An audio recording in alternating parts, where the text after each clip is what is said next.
नमस्कार, आप देख रहे हैं न्यूज नेशन और मैं हूं आपके साथ चिराग सुखीजा। मेरे साथ अखिल गुप्ता मौजूद हैं। भारत बनाम इंग्लैंड 5 टेस्ट मैचों की सीरीज का 5वां टेस्ट मैच धर्मशाला में खेला जाएगा। यह मुकाबला 7 मार्च को शुरू हो जाएगा। सीरीज में टीम इंडिया ने 3-1 की अजय बढ़त बना ली है, लेकिन अभी भी सवाल कुछ बाकी हैं। WTC पॉइंट्स टेबल में अभी भी टीम इंडिया को टॉप पर आना है। इसके अलावा 4-1 सीरीज को करने के लक्ष्य से टीम इंडिया धर्मशाला में उतरने वाली है। लेकिन इस टेस्ट मैच से जुड़ी काफी सारी अपडेट्स भी आ रही हैं। चर्चा होगी कि क्या प्लेइंग 11 रह सकती है, किस तरीके से टीम इंडिया इस टेस्ट मैच को खेलने वाली है, इंग्लैंड क्या चुनौती पेश कर सकती है, तमाम चीजों पर बातचीत करेंगे। अखिल, सबसे पहले तो धर्मशाला में ये जो चुनौती है ये हम खुद बड़ी बना रहे हैं, क्योंकि हमें नहीं पता अब कि कौन खेलेगा कौन नहीं खेलेगा। नहीं, सस्पेंस तो बना हुआ है काफ़ी प्लेयर्स को लेके, लेकिन चुनौती इतनी भी बड़ी नहीं है चिराग। चुनौती तब होती है अगर हम सीरीज़ हार चुके होते या फिर सीरीज़ बराबरी पर खड़ी होती। आप ऑलरेडी जब सीरीज़ जीत चुके हैं, थोड़ा कॉन्फिडेंस में टीम इंडिया है और ये भी जानती है कि अब जो बेंच पे प्लेयर हैं उनको अगर मौका दे भी देंगे ना,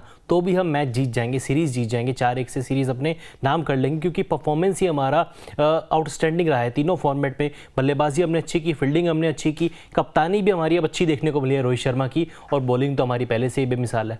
बिल्कुल, बॉलिंग बेमिसाल है और अब टीम इंडिया कोशिश करेगी कि 4-1 से सीरीज को अपने नाम करने की तरफ देखे। अब इस टेस्ट मैच से जुड़ी कुछ अपडेट्स भी आ रही हैं, वो भी आपको दिखा देते हैं कि क्या कुछ अपडेट्स आ रही हैं। कुछ रिपोर्ट्स के हवाले से अपडेट्स आ रही हैं और काफी कुछ है इस टेस्ट मैच से रिलेटेड जिस पर नजर डालने की जरूरत है, क्योंकि धर्मशाला टेस्ट 7 मार्च से शुरू होने वाला है। 3 तारीख को टीम इंडिया है जो कैंप लगा लेगी वहां पर, और उसके बाद थोड़े दिन प्रैक्टिस होगी और फिर टेस्ट मैच खेला जाएगा। ग्राफिक्स के जरिए भी आपको दिखाएंगे कि आखिर क्या अपडेट्स हैं इस मैच से जुड़ी हुई जो हमें देखने को मिलेंगी धर्मशाला टेस्ट खास तौर पर। और ये अपडेट्स ऐसी भी हैं जो शायद टीम इंडिया के लिए थोड़ी बहुत मुश्किल में फंसाती हुई भी नजर आ सकती हैं, क्योंकि कप्तान रोहित शर्मा, शायद ऐसी रिपोर्ट्स आ रही हैं कि आराम ले सकते हैं 5वें टेस्ट से, उनको ऐसा कहा गया। अब रोहित शर्मा का नाम नहीं लिया गया, नाम लिया गया है सीनियर्स का, कि सीनियर्स को आराम दिया जा सकता है 5वें टेस्ट से, यानी कि धर्मशाला टेस्ट से। इसके अलावा KL राहुल के खेलने पर अभी भी सस्पेंस बना हुआ है। ये खबरें सामने आ रही हैं कि लंदन गए हैं अपने इलाज के लिए और उसके बाद वापस लौटेंगे। अब धर्मशाला टेस्ट में लौट पाएंगे या नहीं। इसके अलावा जसप्रीत बुमराह की हो सकती है वापसी, ये चीज अब लगभग तय मानी जा रही है। हालांकि रिपोर्ट्स हैं, लेकिन फिर भी एक टेस्ट मैच मिस करने के बाद जसप्रीत बुमराह की वापसी हो सकती है। इसके अलावा देवदत्त पड्डीकल का डेब्यू हो सकता है। अब यहां पर बहुत सारी रोमांचक चीजें भी आने वाली है। कहां खेलेंगे कहां नहीं खेलेंगे उस पर भी बातचीत करेंगे। देवदत्त पड्डीकल से रिलेटेड भी खबरें आ रही हैं। तो यहां पर धर्मशाला में अश्विन अपना 100वां टेस्ट खेलेंगे, ये एक बहुत बड़ी अपडेट है। इसके अलावा जॉनी बेयरस्टो का भी ये 100वां टेस्ट होगा, लेकिन रविचंद्रन अश्विन का भी ये 100वां टेस्ट है। अब सबसे पहला पॉइंट तो यही है अखिल, सीनियर्स को आराम दिया जा सकता है। सीनियर्स के नाम पर कितने हमारे पास? रोहित शर्मा, दूर दूर तक अगर सोचो भी, थोड़ा गहन विचार के साथ भी जाओगे तो केवल रोहित शर्मा। अब आप उस खिलाड़ी को भी आराम दे दोगे तो फिर 4-1 थोड़ा मुश्किल हो सकता है। चलिए, रोहित शर्मा की आपको स्टैट्स भी दिखा रहे हैं हम। 8 पारियां खेली हैं इस सीरीज में, 297 रन बनाया, 37.12 का औसत है, 1 अर्धशतक है, 1 शतक है। ये रोहित शर्मा के स्टैट्स हैं इस सीरीज के, यानी कि भारत बनाम इंग्लैंड टेस्ट सीरीज जो 2023-24 की सीरीज है, 2024 की। और इसमें अगर रोहित शर्मा को आप आराम दे देंगे, और क्योंकि सीनियर खिलाड़ियों में सिर्फ रोहित शर्मा का ही नाम आता है, पार्शली आप कह सकते हैं शायद शुभमन गिल, लेकिन उतने सीनियर तो नहीं है। उतने सीनियर नहीं है, केवल 23 या 24 टेस्ट मैच का अनुभव, मैं तो भी उतना सीनियर नहीं आंकूंगा यार। अब सवाल यह है कि रोहित शर्मा अगर आराम ले लेते हैं तो फिर ओपनिंग कौन करेगा? बड़ा सवाल है। अब क्या पाटीदार ओपन करेंगे? क्या गिल को नंबर 3 से पाटीदार ओपन करेंगे? नहीं, क्या मैंने क्या बोला है? लोग तो पूछ रहे खेलेंगे या नहीं खेलेंगे। मुझे तो लग रहा था आप खुश होंगे, आप आरसीबी वाले हैं। मैं खुश हूं, लोग बोल रहे हैं कि खेलेंगे या नहीं खेलेंगे, आप फिर ओपन करेंगे। मैंने सोचा अभी चर्चा शुरू हुई है तो आपको थोड़ा खुश कर दिया जाए। आरसीबी के होने के नाते क्या पाटीदार ओपन करेंगे, क्या पड्डीकल ओपन करेंगे, या फिर गिल को नंबर 3 से एज अ ओपनर शिफ्ट किया जाएगा। लेकिन गिल थोड़ा अड़ियल है यार। गिल कह रहा है कि मैं नंबर 3 ही खेलूंगा, तो गिल का ऑप्शन अपने आप ही कट जाता है कि वो ओपन नहीं करेंगे। अब बड़ा सवाल यह है कि रोहित की गैर मौजूदगी में अगर आराम रोहित को मिलता है, अगर धर्मशाला टेस्ट रोहित नहीं खेलते हैं, तो ओपन कौन करेगा? पड्डीकल ही बचते हैं। पड्डीकल ही बचते हैं, और है भी कौन हमारे पास? मतलब खेलने के लिए हमारे पास सिर्फ पड्डीकल है। KS भरत को तो आप वापस लाने की नहीं सोच रहे होंगे शायद? नहीं, अगर रोहित शर्मा को आप बोलोगे ना कि यार हमारे पास सिर्फ 2 खिलाड़ी हैं, KS भरत और देवदत्त पड्डीकल, रोहित कहेगा छोड़ो आराम आराम, मैं खुद खेल लेता हूँ, मुझे मैं खेल लूंगा। आपकी बेंच पर है ही नहीं ना खिलाड़ी, आपके पास सिर्फ देवदत्त पडिक्कल है और केएस भरत है, इसके अलावा आपके पास कोई और नाम है ही नहीं। तो ऐसे में अगर रोहित आराम लेते हैं तो क्या टीम इंडिया मुश्किल में फंस जाएगी? ये अपने आप में एक बहुत बड़ा सवाल है। और देवदत्त पडिक्कल अगर खेलते हैं और अगर ओपन कर लेते हैं तो शायद हमें ये याद नहीं आता कि 2 लेफ्ट हैंडर्स ने कब इंडिया के लिए टेस्ट मैचेस में ओपन किया था। आपको कुछ याद आता है? नहीं, बिल्कुल याद नहीं आता यार। मतलब 90s के एरा में, 80s के एरा में, 2000 के बाद के एरा में देख लीजिए, गांगुली कप्तान, रोहित शर्मा कप्तान, धोनी, द्रविड़, कितने सारे कप्तान बन के गए, लेकिन कब हमारे 2 लेफ्ट हैंडर रहे हैं ओपनर्स, बिल्कुल याद नहीं आता। बिल्कुल याद नहीं आता है। और ओपनर्स अगर 2 लेफ्ट हैंडर्स होंगे उसमें कोई दिक्कत शायद ऐसी नहीं होगी, क्योंकि वैसे तो left hand right hand combination पूरी सीरीज में हमने देखा है कि शानदार प्रदर्शन रहा है। वो जडेजा को भी इसीलिए प्रमोट किया जाता था कि जब भी एक वो लेफ्ट हैंडर यशस्वी जायसवाल की विकेट गिरती थी तब आप रविंद्र जडेजा को थोड़ा सा ऊपर प्रमोट कर देते थे। बात ये भी चल रही थी कि शायद ध्रुव जुरेल को भी थोड़ा सा ऊपर प्रमोट करना चाहिए, लेकिन ओपनिंग स्लॉट खाली हो जाएगा और ऐसी स्थिति में क्या टीम इंडिया पहुंचना चाहेगी? और अगर पहुंचती है तो क्या देवदत्त पडिक्कल से ओपन कराया जाएगा? ये एक बड़ा सवाल है। कमेंट बॉक्स में आप भी लगातार बताते रहिए आपकी क्या राय है और सब्सक्राइब जरूर करते चलिए साथ साथ में, क्योंकि सब्सक्राइब अगर आप करेंगे तो हर न्यूज अपडेट आपको मिलती हुई चली जाएगी। अब यहां पर रोहित शर्मा की तो बात हो गई है, लेकिन शुभमन गिल वो कह रहे हैं ना कि यार वैसे तो ओपनर ही हैं, हमने देखा है कि बहुत टाइम तक ओपन किया है, लेकिन जब से वो नंबर 3 पर खेल रहे हैं तब से शुभमन गिल, ये शुभमन गिल के स्टैट्स भी हैं, शुभमन गिल के स्टैट्स भी हम आपको दिखाएंगे। 8 पारियां इन्होंने भी खेल ली हैं इस टेस्ट सीरीज में, 342 रन है, 48.86 का औसत है और 1 अर्धशतक और 1 शतक इनके नाम भी है। और वो जो अर्धशतक है वो 91 रन है, by the way. Run out हुए थे अनफॉर्चुनेटली, लेकिन ये जो दोनों पारियां आई थी ना, ये सेकंड इनिंग्स में आई थी अखिल। और जिस तरीके से शुभमन गिल नंबर 3 पर अब जाकर कहीं ना कहीं हम कह रहे हैं कि सेटल हुए हैं, तो क्या टीम इंडिया चाहेगी कि जब वो धीरे धीरे करके इस पोजीशन पर सेटल हो रहे हैं, हम फ्यूचर के बारे में देख रहे हैं, हम लंबा सोच रहे हैं, तो फिर आप वापस उसी स्लॉट में तो नहीं जाना चाहोगे ना कि गिल और यशस्वी से ओपन करा लिया जाए और नंबर 3 फिर खाली छोड़ दिया जाए? वो भी एक अधूरे मन के साथ, क्योंकि गिल खुद नहीं खेलना चाहते ना यार, आप एक प्लेयर के साथ भी खिलवाड़ नहीं करेंगे। गिल का कहना है कि वो नंबर 3 पर फ्लेक्सिबल हैं, क्योंकि वो जब पंजाब के लिए खेलते हैं, फिर इंडिया ए के लिए खेलते हैं, वो नंबर 3-4 बैटिंग करते हैं। फर्स्ट क्लास क्रिकेट की बात कर रहे हैं। ओपनर वो खुद ही नहीं बनना चाहते, वो ओपनिंग करना ही नहीं चाहते। ऐसे में अगर आप उनके कहेंगे कि यार रोहित शर्मा नहीं खेल रहे हैं, एक मैच की बात है, आप ओपन कर लीजिए, प्लेयर के अंदर थोड़ा डाउट रहेगा, बेमन के साथ वो ओपन करेंगे। जब वो कह रहा है कि वो नंबर 3 पे अपने आप को साबित करना चाहता है, लगातार अच्छा भी कर रहा है, अब हम कह सकते हैं कि लगातार अच्छा कर रहे हैं, क्योंकि ऑलमोस्ट 350 रन बना चुके हैं, इस सीरीज के सेकंड लीडिंग रन स्कोरर हैं। 1 शतक भी आ चुका है, 1 अर्धशतक भी आ चुका है, और दोनों ही ये बड़ी पारियां थी, बड़ी मुश्किल परिस्थितियों में पारियां निकली। तो ऐसे में मैं तो बिल्कुल नहीं चाहूँगा कि गिल की पोजीशन के साथ कोई छेड़खानी की जाए। वो नंबर 3 पर अपने पांव जमा चुके हैं, उनको नंबर 3 खिलाया जाए, क्योंकि आपको फ्यूचर की ओर देखना है, आपको ऑस्ट्रेलिया जाना है, आपको WTC का फाइनल लगातार तीसरी बार खेलना है, तो कोई छेड़खानी मत करो, उनको नंबर 3 पे ही रहने दो। और वो कहते हैं ना कि when something is not broken why fix it, अगर कुछ टूटा ही नहीं है तो उसे जोड़ने की कोशिश क्यों करें, ये भी एक सवाल आ जाता है। लेकिन वो एक और कहावत भी तो है ना कि अभी गांव बसा ही था अभी वो कहते हैं ना कि बहुत लंबे टाइम से आउट ऑफ फॉर्म चल रहे थे, अब बहुत मुश्किल से जाके गिल फॉर्म में आए थे, अगर उनकी पोजीशन चेंज कर देंगे तो कहीं ना कहीं वो दिक्कत का सामना उन्हें भी करना पड़ सकता है। और इसमें एक और फैक्टर है, धर्मशाला की विकेट पर थोड़ा सा वो आपको पेस के तरफ से मदद ज्यादा मिलती हुई नजर आएगी। और शुभमन गिल अभी हम कह रहे हैं कि अभी अभी फॉर्म में आए हैं, वो नहीं चाहते हैं कि आते ही एंडरसन उनको एक ऐसे अंदर आती हुई गेंद, एक बाहर जाती हुई गेंद डाल दें और फिर शुभमन गिल वापस उसी जोन में चले जाएं जिस जोन में वो अब से कुछ ही दिन पहले थे। तो शायद ये चीज नहीं होगी। लेकिन एक सवाल और है अखिल मेरा आपसे कि जो ये रिपोर्ट आ रही है कि सीनियर्स को आराम दिया जा सकता है, अब सीनियर्स में हम कह रहे हैं कि सिर्फ रोहित शर्मा ही हैं, लेकिन टेस्ट मैच तो यशस्वी भी 4 खेले हैं, टेस्ट मैच तो शुभमन गिल भी 4 खेले हैं, तो इस सीनियर के नाम पर आराम वाली क्या बात है? ये चीज मेरे समझ से परे है। वो ये ना कि वर्कलोड मैनेज करना है यार, सिर्फ सीनियर्स का मतलब यशस्वी भी है, यशस्वी ने भी IPL खेलना है, यशस्वी ने भी T20 वर्ल्ड कप खेलना है, शुभमन गिल ने भी IPL खेलना है, शुभमन गिल ने भी T20 वर्ल्ड कप खेलना है। और ऐसा नहीं है कि ये इस टेस्ट सीरीज से पहले आराम कर रहे थे, इन्होंने भी लगभग उतना ही या उससे रोहित शर्मा से ज्यादा ही क्रिकेट खेला है। तो ये सीनियरिटी के नाम पर आराम वाला क्या मामला है? बल्कि कुछ सारे युवा प्लेयर्स तो तीनों फॉर्मेट का हिस्सा रहे हैं, साउथ अफ्रीका टूर भी खेले, उससे पहले वर्ल्ड कप के बाद ऑस्ट्रेलिया T20 सीरीज भी खेले थे। तो मैं इसके पक्ष पे नहीं हूँ, हालांकि मुझे लगता है कि 5वें मैच में भी इंडिया को कोई बदलाव नहीं करना चाहिए। बुमराह आते हैं तो वो सोने पे सुहागा होगा, तब आपका 4-1 आप कंफर्म मान के चलिए, लेकिन आपको WTC वाला एंगल भी दिमाग में रखना पड़ेगा, क्योंकि अगर आप वो मैच जीतेंगे आपको पॉइंट्स मिलेंगे, वो पॉइंट्स आपको फाइनल तक पहुंचाने के लिए बड़े कारगर सिद्ध होंगे, बड़े काम आएंगे। तो आप एक मैच को इतना लाइटली ले लेंगे कि रोहित शर्मा को ब्रेक दे दो, बुमराह को भी रेस्ट करा देते हैं कि चौथे मैच तो खेले ही नहीं थे बुमराह, पांचवें में भी नहीं बुलाते हैं, पाटीदार को एक और मौका दे देते हैं, पडिक्कल से ओपन करा देते हैं। इतना गणित मत बैठाओ, सीधा सिंपल लॉजिक है यार, आपकी टीम वही खिलाओ यार चिराग।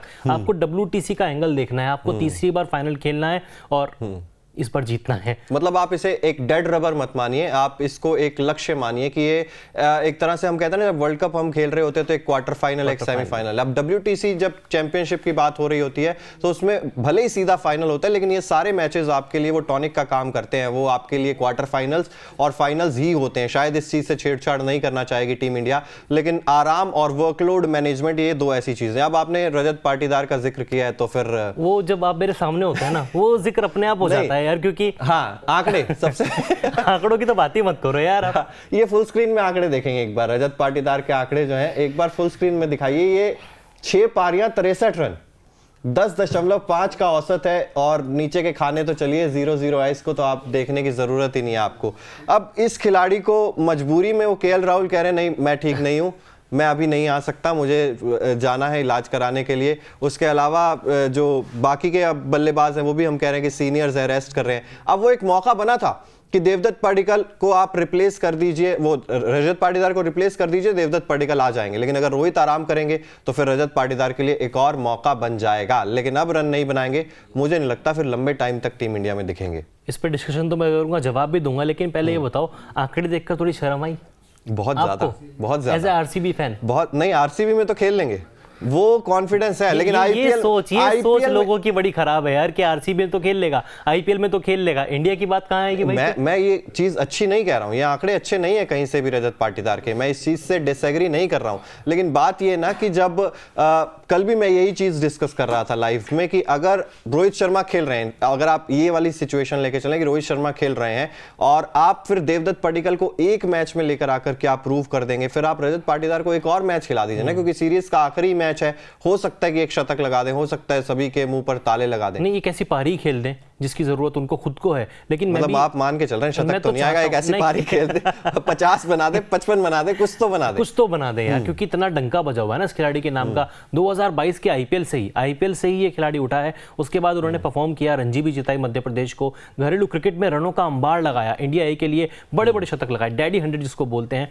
लगातार अच्छा करके आज इंडियन टीम में खेल रहे हैं। 3 मैच खेलने का मौका मिला है, बहुत बड़ी खुशनसीबी है उनके लिए। लेकिन बात वही है ना कि मैंने राजकोट के हारने के बाद, जीतने के बाद भी कहा था, रांची टेस्ट जीतने के बाद भी कहा कि भले ही बल्ला ना बोला हो, लेकिन इस खिलाड़ी को एक और मौका देना चाहिए, क्योंकि आपने 2 साल के परफॉर्मेंस के आधार पर इनको टीम इंडिया का टिकट दिया है। 3 मैचेस में नहीं चले कोई बात नहीं, आप ऑलरेडी सीरीज जीत चुके हैं। मैं मानता हूं कि इसको डेड रबर की तरह मत देखिए, WTC के एंगल से ये आखिरी मैच भी बड़ा इंपॉर्टेंट है, क्योंकि 4 अंक आपको चाहिए, आपका विनिंग परसेंटेज आपको और बढ़ाना है। लेकिन एक मौका आप पाटीदार को और दे सकते हैं। तो एक मौका अखिल जी कह रहे हैं और आप एक मौका दे सकते हैं। और ये सब हुआ क्यों? क्योंकि KL राहुल इंजर्ड है ना। अगर KL राहुल फिट होते तो हम इस चीज पर शायद डिस्कशन भी नहीं कर रहे होते कि आपको मौका देना चाहिए या नहीं देना चाहिए। अब एक और पॉइंट है यहाँ पर, इस चीज पर भी प्रकाश डालना बहुत ज्यादा जरूरी है। ध्रुव जुरेल ने अपने आप को प्रूव कर दिया है। मेरे हिसाब से तो वो एक पारी चाहे आई है, लेकिन वो मुश्किल परिस्थिति में आई है, और उसके बाद जब दूसरी पारी आई वो भी आप कह सकते थे ना कि एक तरफ हो सकता था कि टीम इंडिया वो कोलैप्स कर जाती और आप टारगेट से दूर रह जाते, लेकिन ध्रुव जुरेल वहां पर भी डटे रहे और टीम को जीत दिलाकर ही वापस लौटे। लेकिन क्या ध्रुव जुरेल भी, आप वो फ्यूचरिस्टिक सोच के साथ आप कह सकते हैं कि ध्रुव जुरेल की जगह पक्की हो चुकी है? क्योंकि ऋषभ पंत भी तो वापस आएंगे ना, जब IPL के बाद ऋषभ पंत वापस आएंगे और आपको ऑस्ट्रेलिया में जाकर BGT भी खेलनी है, उससे पहले भी आपको अगर टेस्ट सीरीज खेलनी है, तो फिर क्या ध्रुव जुरेल का भी वो एक ही पारी थी और यार ये धर्मशाला टेस्ट है, इसके बाद ध्रुव जुरेल को भी गायब होना पड़ जाएगा? नहीं, मैं तो कहूंगा कि एक पारी के आधार पर आप उनको जज ही मत करो। हालांकि दोनों पारियां बड़ी मुश्किल कंडीशन में आई, बड़ी शानदार पारियां, मैं उसको आंकूंगा, ऐतिहासिक पारी भी कहना गलत नहीं होगा। 90 बनाए, उसके बाद 39 नॉट आउट किए, बड़ी शानदार पारियां थी। लेकिन आप याद करो, एक मैच पहले ही सरफराज खान का डेब्यू हुआ था, पहली पारी 62, दूसरी पारी 68 नॉट आउट। दोनों पारियों में स्ट्राइक रेट T20 क्रिकेट जैसा, वनडे क्रिकेट जैसा। लेकिन रांची में क्या हुआ?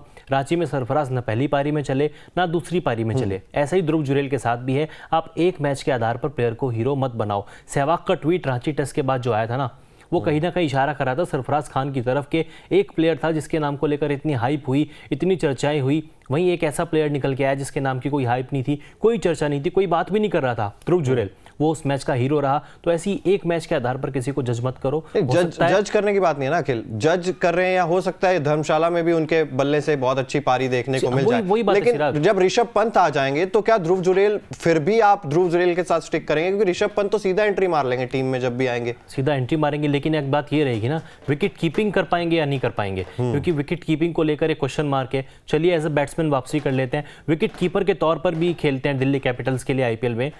इन फ्यूचर आपको थोड़ा सा फिर सोचना पड़ेगा। तो मतलब ये सब एक वो था, ये सब एक सिनेरियो ये था कि इंडिया वर्सेस इंग्लैंड सीरीज के लिए ही हमने ये युवा टीम का जो हमने प्रदर्शनी लगाई है वो लगाई है। इसके बाद तो केएल राहुल भी आ जाएंगे, विराट कोहली भी आ जाएंगे, ऋषभ पंत भी आ जाएंगे, तो फिर सरफराज खान, रजत पाटीदार, बोलूं ना कि जब से ऋषभ पंत का एक्सीडेंट हुआ है उसके बाद से बीजीटी हुई थी सबसे पहले पिछले साल, आपने केएस भरत को चांस दिया, आपने दिल पे पत्थर रख के WTC फाइनल में ईशान किशन की जगह केएस भरत को उतारा। कहीं ना कहीं बीसीसीआई को, सेलेक्टर्स को, कप्तान रोहित शर्मा को ये पता था कि यार अगर ईशान किशन चल गया, अगर केएल राहुल चल गया, अगर फला लड़का चल गया, ढिमकारा लड़का चल गया, ध्रुव जुरेल चल गया, तो ऋषभ पंत की जगह खतरे में आ जाएगी। इस सीरीज में ये चांस था कि यार केएस भरत तो चले ही नहीं है, 2 चांस उनको मिल चुके थे। हालांकि मैं तो डर रहा था क्योंकि वाइजैक टेस्ट के बाद ना जब आप जीत गए थे, केएस भरत नेट्स पे विकेट कीपिंग का अभ्यास भी कर रहे थे, बैटिंग के लिए उन्होंने 1.5 से 2 घंटा प्रैक्टिस की, राहुल द्रविड़ के साथ प्रैक्टिस की। मुझे डर था कहीं राजकोट टेस्ट भी ना खेले, तो प्रैक्टिस करते हुए देख लिया था ना राहुल द्रविड़ ने इसीलिए शायद उन्हें नहीं, वो तो खैर अच्छा है नहीं खेले, लेकिन शायद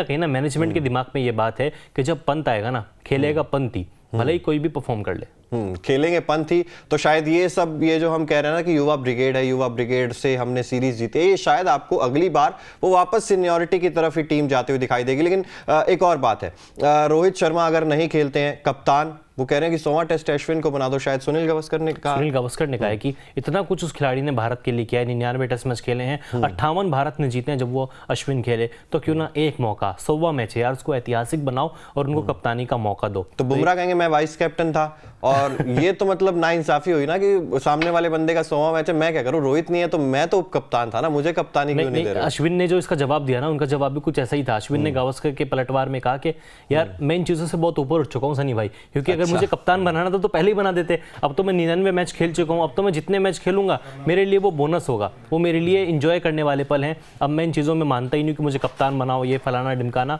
मैं इंजॉय कर रहा हूँ। और जाते जाते धर्मशाला में थोड़ा सा वो पेस वाला एंगल देखने को मिलेगा। क्या इंग्लैंड या इंडिया की सोच हो सकती है कि 3 पेसर 2 स्पिनर वहां पर, क्योंकि आपके पास Ollie Robinson, Mark Wood, James Anderson, 3 ऐसे पेसर हैं जो किसी भी टाइम अगर पेस में मदद मिल रही है, अगर स्विंग मिल रही है, तो अपने बलबूते पर ही मैच पूरे तरीके से अपने नाम कर सकते हैं। क्या ये सोच हो सकती है धर्मशाला टेस्ट के लिए? इंग्लैंड के लिए होगी। इंग्लैंड शायद 3 पेसर्स के साथ उतरे, लेकिन मैं फिर कहूंगा इंडिया 2 पेसर्स के साथ ही उतरेगा, चाहे बुमराह और सिराज हो या फिर बुमराह कोई भी हो 2 पेसर, लेकिन स्पिनर आपके 3 ही रहेंगे, अश्विन, जड्डू और कुलदीप। इंडिया का सिनेरियो यही रहेगा, प्लेइंग 11 ऐसी, मतलब बॉलिंग का डिपार्टमेंट ऐसा ही रहेगा, 2 पेसर 3 स्पिनर्स, 2-3 का कॉम्बिनेशन। लेकिन अगर इंग्लैंड 3 पेसर्स के साथ खेलती है और रोहित शर्मा नहीं खेलते हैं, देवदत्त पडिक्कल से ओपनिंग करा देते हैं, तो यार डेब्यू में ही आप एक ऐसे खिलाड़ी को, जिसने बाय द वे अपने डोमेस्टिक में वो ओपन नहीं करते हैं, वो मिडिल ऑर्डर में ही खेलते हैं डोमेस्टिक में, और आप उसे जेम्स एंडरसन, मार्क वुड के खिलाफ धर्मशाला में उतार देंगे, कहीं ना कहीं थोड़ा सा इंजस्टिस, या नहीं ठीक है यार, पोजीशन